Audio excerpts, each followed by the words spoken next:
ABC Listen. Podcasts, radio, news, music and more. Hi, it's PK here, host of the new politics podcast, Politics Now. I'll be joined by the ABC's sharpest political minds to break down the biggest political stories of the day. It's called Politics Now, and you can find it and follow it on the ABC Listen app.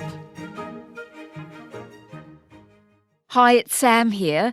Now the election campaign has begun, I wanted to ask you a favour to help us shape our coverage on ABC News Daily. Which policies do you want explained? What's most important to you? I'll have details at the end of the episode on how you can take part.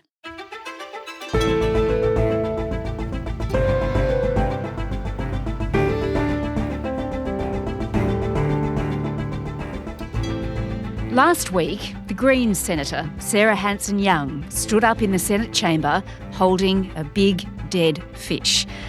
It was a dead salmon, to be precise. Almost all of us will have consumed Tasmanian farm salmon at some point. So why has it become so contentious ahead of the federal election? Today, host of ABC Radio's morning program in Hobart, Leon Compton, takes us around the state to explain the controversy and what it means for our next salmon meal. I'm Sam Hawley on Gadigal land in Sydney. This is ABC News Daily.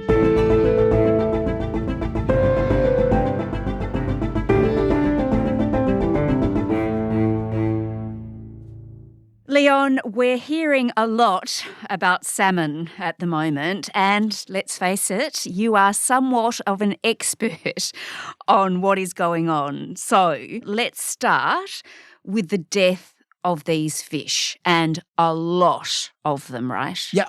And as you touched on, Sam, this is a massively complex issue. But one of the things that's brought the issue of community views on aquaculture to the surface has been what the EPA describes as the biggest mortality event in the industry's history in Tasmania. A bacterial outbreak has wiped out at least 5,500 tonnes of fish in the state's southeast over the past month. It has been a completely unprecedented level of mortality and unprecedented in the truest sense of the word.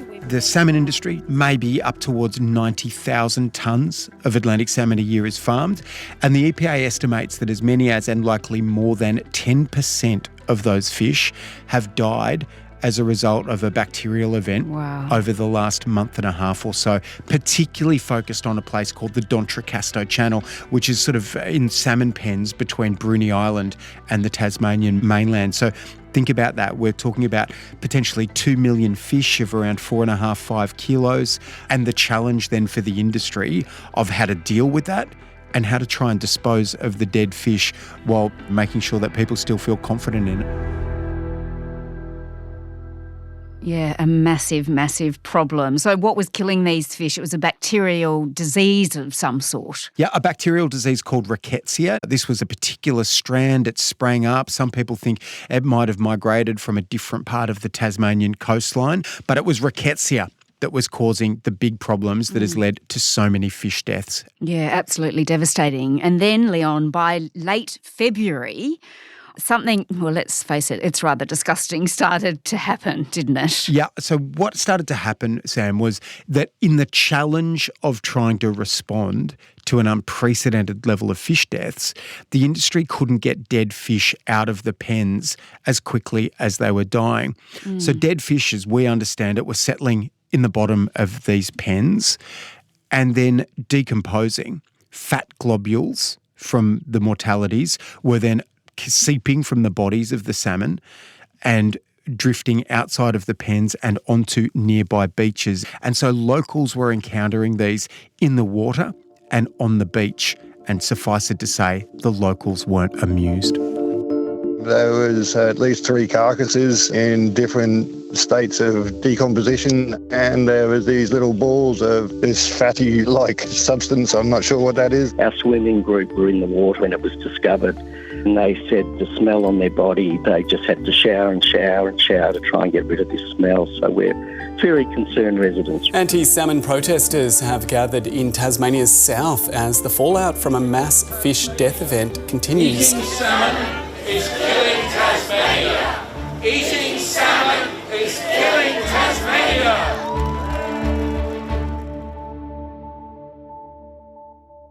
What about if you eat salmon that was infected with this bacteria? Is that dangerous, do we know? Well, this is a really big question. The Environment Protection Authority say no, that is not. And the idea is that any fish that you might eat should have been treated for rickettsia through antibiotics, and that dead fish should not be harvested. That is no.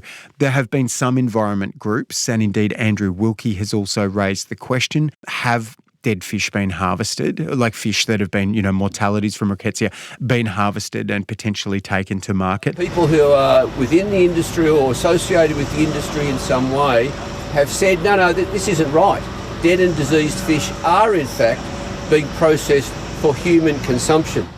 But the industry strenuously saying that is not happening. But as far as the advice from health authorities here, the fish that you see in your supermarkets or on your restaurant table, it will come from Tasmania, and the advice is that it is safe to eat. All right, well, Leon, let's turn to federal politics and what we've seen going on in the Parliament. As you mentioned, just to put this into some context first, salmon farming in Tasmania is massive. There's a lot of jobs that go with it. It's a huge, huge industry. There are a lot of jobs that go with it, and importantly, Sam, a lot of those jobs are located in places where employment can be hard to find. So those jobs are hugely critical for the survival of those communities and the people in it. And there are some rather important electorates, aren't there, in Tasmania? Yeah. The government needs to win some seats there. Absolutely. And the perception is that many voters want to see a government's strong support of employment in industry, whether that's aquaculture or agriculture. And so, yes, there are really heightened times when it comes to this whole debate around Tasmania at the moment, much of it built around the upcoming federal election.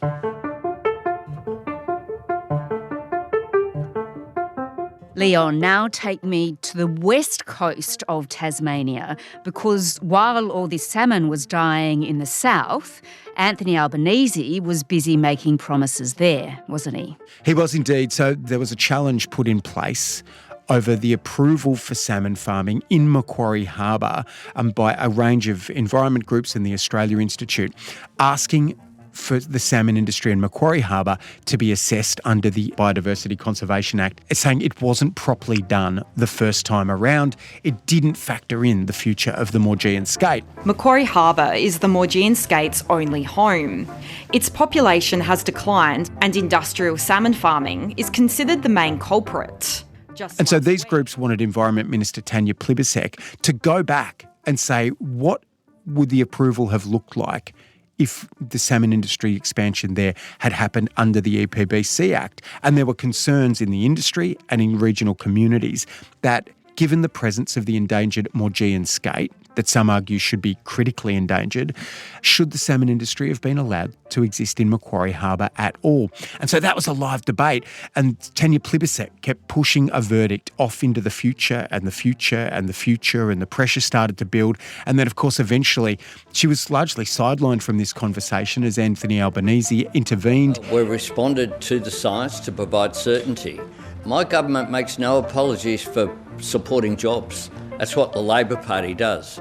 We support jobs, but we also support sustainability.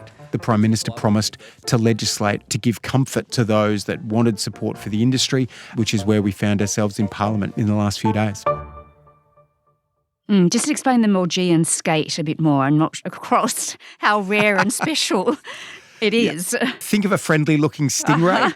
Think of something that only grows in Macquarie Harbour, and there we've got the skate, and it's trying to exist on the seafloor with oxygen levels that fluctuate. But what the federal government has determined, and the scientists have determined, is that it is incredibly sensitive to those oxygen levels, say 20 and 30 metres down, and that salmon farming is the most significant but not the only factor in chewing up that oxygen on the floor. And so there are questions about what role the salmon industry might be playing in declining oxygen levels and therefore declining numbers of the Maugean skate in the wild. Okay, but as you mentioned, the Prime Minister, Anthony Albanese, he steps in to basically protect the salmon farmers. So he brings a bill to the Parliament, and we know now, of course, that it passed not before we saw, of course, Sarah Hanson-Young brandishing a dead salmon in the Senate. On the eve of the election, have you sold out your environment credentials for a rotten, stinking extinction salmon? It was a pretty heated debate, wasn't it? Senator Hanson-Young removed the prop from the chamber. There was a perception in our office, Sam, that she should have just pulled it out of the plastic bag and really started waving it around. We were a bit disappointed that it was in a plastic bag. Yeah, we thought she could have done more if there were a bit of blood and guts. Yeah. So where we've got to is basically that up until not long ago, Tanya Plibersek was looking at some fairly damning science from her experts about the trajectory of skate populations, and it looked like there was a push to have it go from endangered to critically endangered. There is some more recent science that's come out from the Institute of Marine and Antarctic Sciences in Tasmania that suggested that maybe skate levels were a bit higher than we originally thought. Maybe they're recovering. There's now a captive breeding program going on so that you've got skate in tanks with population numbers growing there. And interestingly, there's been this giant oxygenation plan where what I'm imagining looks like giant sort of bubblers down at the bottom of Macquarie Harbour have been put in place to try and add very fine particles of oxygen to help the skate out. Now, really, this is designed to help the salmon industry out and make sure that things can continue as they are for them.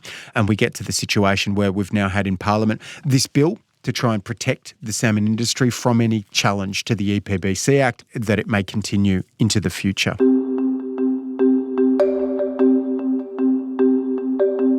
Well, Leon, you are so in tune, of course, with the communities in these areas, you know, the towns close to Macquarie Harbour. So what are they actually telling you? What do they want? They sort of want this not to so much be a conversation that happens in Sydney and Melbourne. The people in the cities just have a lot to say about such a small rural place that would collapse without the fish farms. The fish farm closing down, families leaving, jobs going, school closing, medical centre closing, you know, it would have a big impact. A lot of these people remember what it was like to have lost their forestry job and appreciate the work that they get. Now, it's important to remember that also there are massive billion-dollar companies' interests at play here as well, right?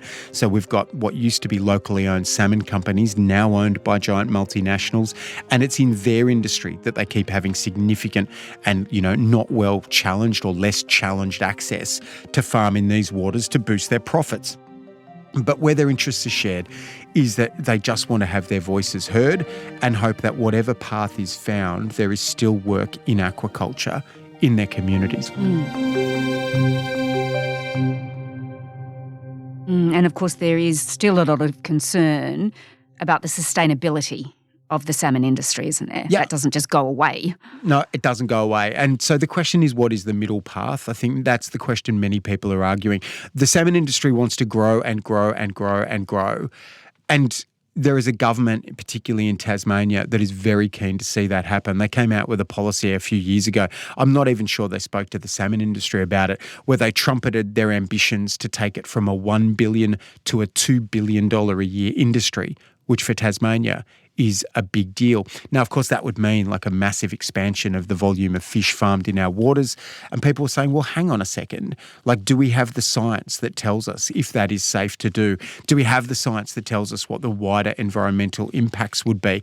Do we have the science to tell us that we can do that and not have outbreaks of bacteria like rickettsia that we talked about earlier in what are densely stocked southern Tasmanian pens? So it raises a whole host of questions about whether there needs to be tougher regulation that, while the industry might not want it in the short term and could affect profitability, could see that it has a future in Tasmania for many years to come. All right. Well, Leon, for people standing at the supermarket fridge, you're looking at that fillet of Tasmanian salmon.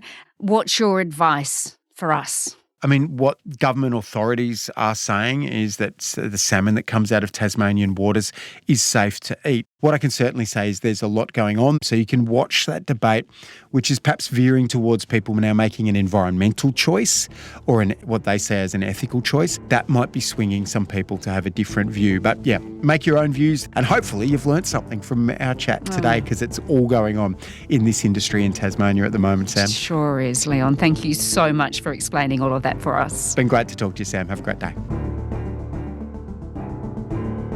Leon Compton is ABC Radio's morning host based in Hobart.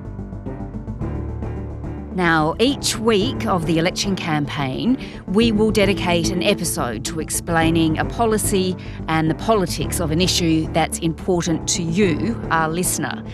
So, tell us what you've heard from the major political parties and what you want to know about this election. We need topics and policy areas that a lot of people will be interested in, and we want to hear your voice.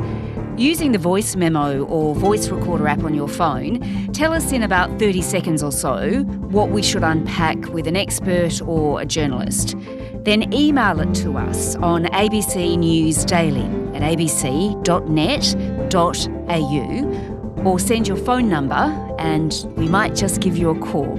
This episode was produced by Adair Shepherd and Sydney Peed. Audio production by Adair and Sam Dunn. Our supervising producer is David Cody.